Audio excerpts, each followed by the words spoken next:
Hello! This is a weird video for me to make, but it's something that I've spoken about on this channel before, and that is the fact that I used to believe, or I used to be trans, and since then I have detransitioned. This video is not intended to be transphobic. I'm just talking about my own experience and issues with the LGBT community. I was very young when I started feeling issues with my body and my self-esteem. I was maybe 8 or 9 when I hit puberty, and it was around this time that sort of my anxiety started, that I started feeling discomfort within myself. And when I got into high school, I fell in with sort of an LGBT friend group. In this friend group, everyone sort of aligned their identities so fully with their sexuality or their gender that I began to believe that this was like normal, that it was normal to have your sort of only personality trait being your gender or your sexuality. And this was how a lot of them like self-identified. I fully remember many of my friends saying, oh, my only personality trait is that I'm gay or whatever. And that was the way that I thought friendships and that I thought people were supposed to be, that we were in this sort of righteous bubble that sort of defied societal conventions.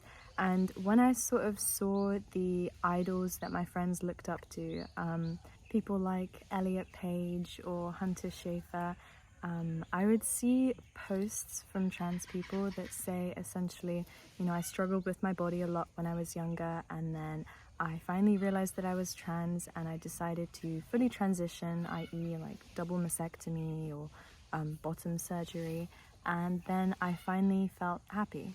And when you're young, you don't really tend to sort of assess the information that you take in. You sort of see, well, at least for me, when I saw that information, I thought to myself, okay, well, not instantly, but over time you come to think, okay, well, that is the solution to issues with your body and issues with your femininity. So I decided very, very early in my life, I think as soon as I was 12 or 13, that the second I turned 16 or 18 or I had raised enough money, I would essentially run away from home and get a double mastectomy and go on testosterone, because I was non-binary and I did not feel, or I believed I was non-binary and I did not feel comfortable in sort of being feminine. Now, my parents weren't even necessarily against trans people, but the whole sort of culture of LGBT teens is that you are in some ways misunderstood by your parents. That's sort of the way that you perceive yourself to be, or how you perceive your relationship with your parents to be, whether or not, you know, they're supportive or anti-trans. I know now that my parents love me no matter what, but still I would find reasons to sort of resent them and to find sort of excuses to isolate myself further and further from them, probably because this is what my friends were also doing and what a lot of the people I admired went through too, like issues with their parents, which is really sad looking back on it. I mean, I'm very, very skeptical of a movement that directly or indirectly, this is a very charged sort of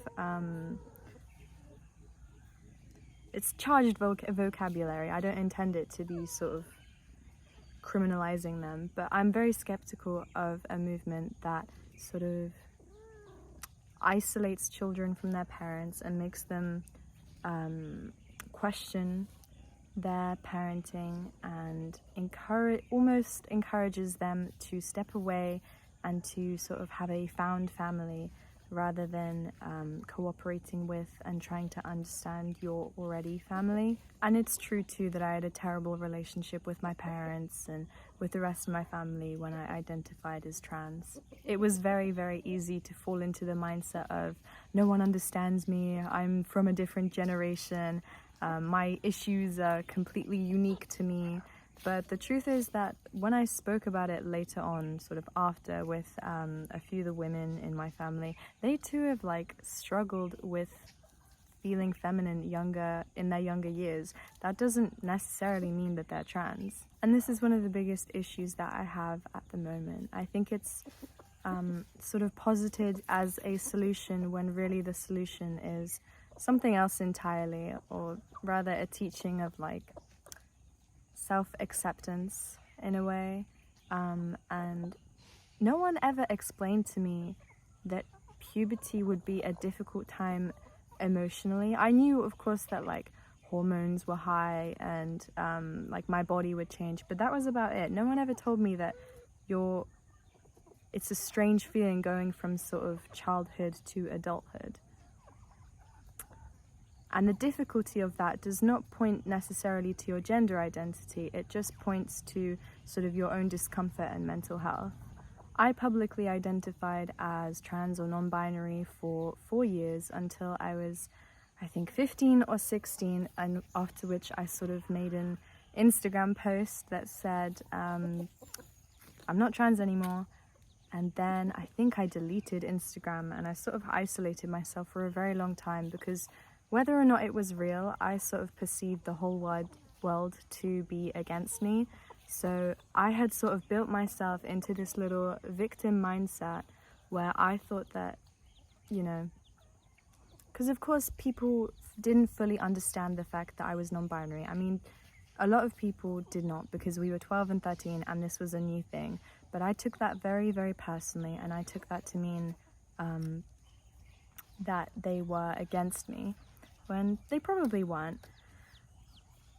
And so I assumed that the people who had been my friends when I was trans would stop being my friends after I stopped being trans, which was true.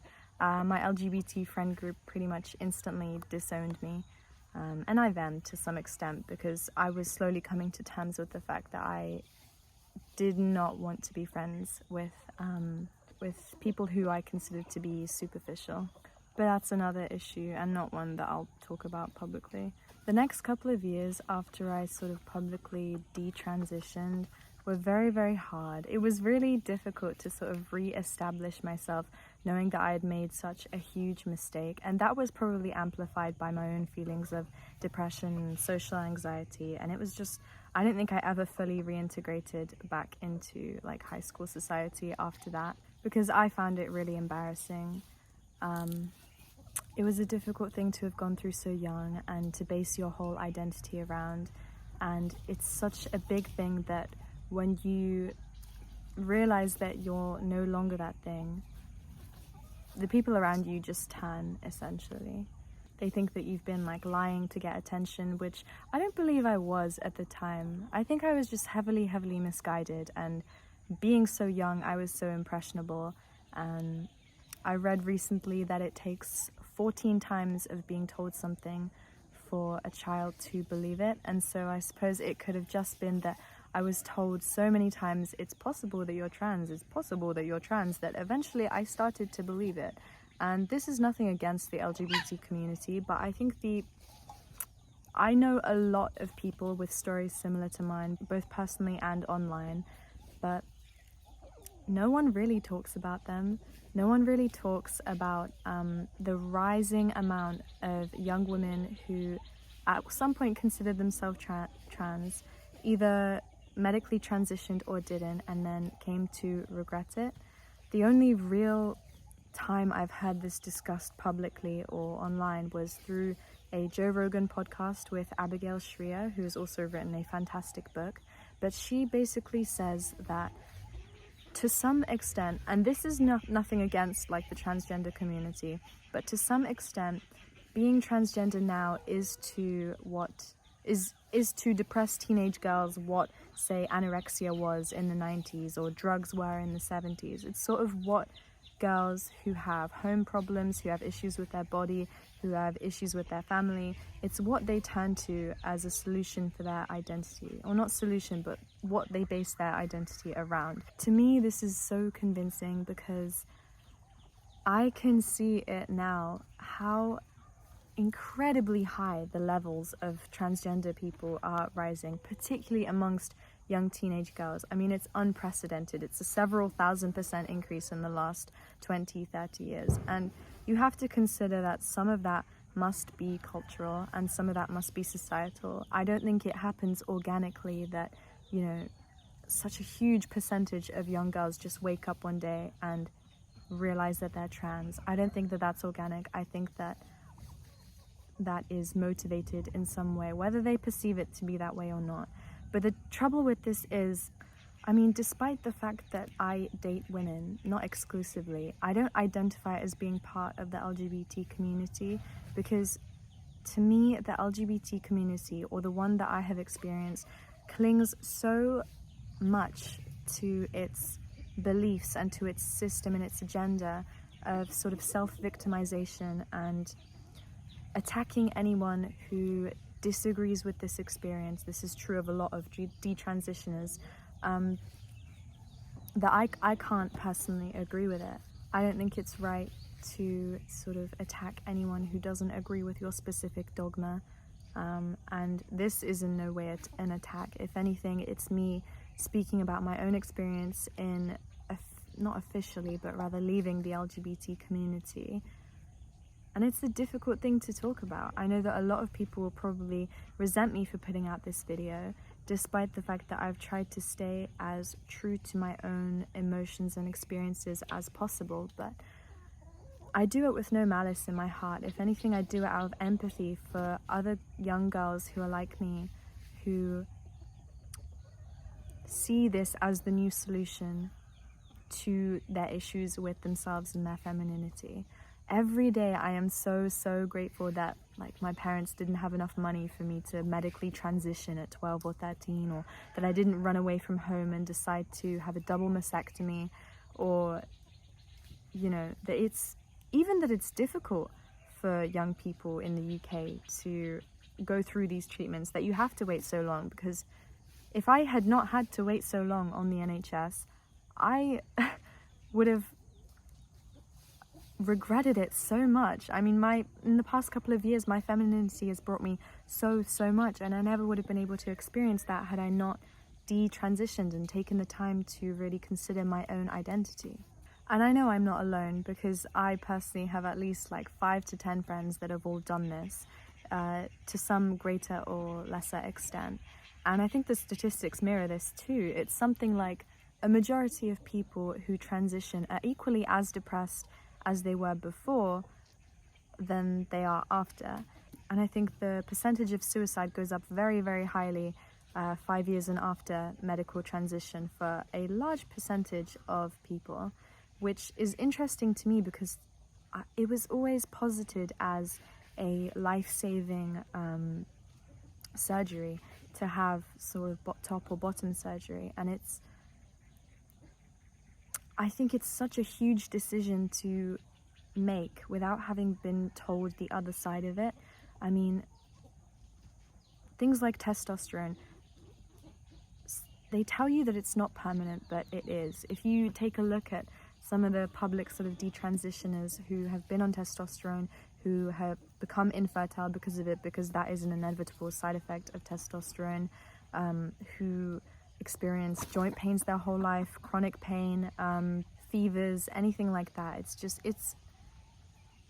It's something that I wouldn't wish on anyone, to look back and realize that they made a mistake. It's such a huge and irreversible mistake to make that if anything I say can help people consider whether it makes them truly happy, then my goal is achieved. All I really want is for people, young women especially, to, before they make any permanent decisions, take a long look inwards. Heal your mental health, first of all.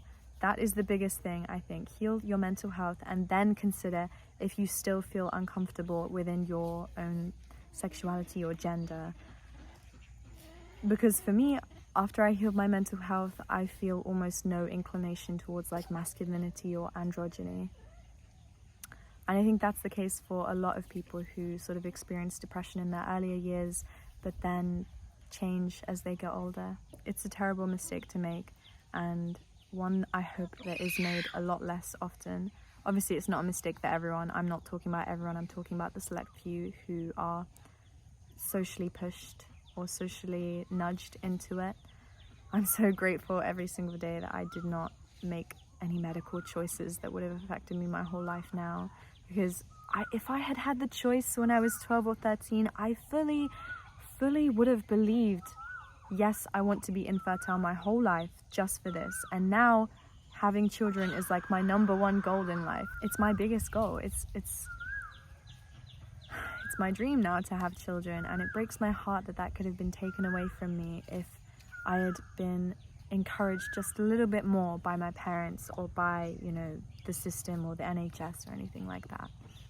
But yeah, this video has no hate towards trans people. I just want everyone to consider my own perspective and my own experience as someone who has detransitioned, and having been on both sides of sort of deep within the LGBT community, and then having left it, having stopped being depressed, having come to a lot more happiness in my life. And yeah, again, I only send love and hope and peace out to all of you, and I hope that you find peace within yourself if you're watching this video. And yeah, love you. Bye.